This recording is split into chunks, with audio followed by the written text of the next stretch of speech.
জেলা আওয়ামী লীগের নেতৃবৃন্দকে শহীদ মিনারে ওঠার জন্য ভাষা শহীদের প্রতি সর্বস্তরের মানুষের শ্রদ্ধা।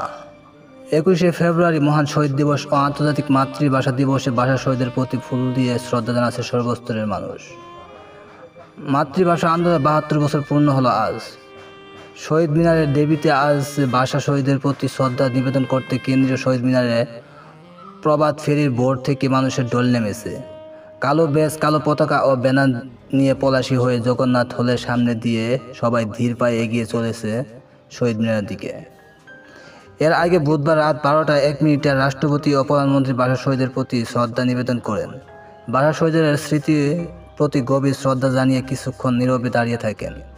এরপর জাতীয় সংসদ স্পিকার, ডেপুটি স্পিকার সহ 3 বাহিনী প্রধানগণ শ্রদ্ধা করলে সর্বস্তরের মানুষের জন্য উন্মুক্ত করে দেওয়া হয় কেন্দ্রীয় শহীদ মিনার।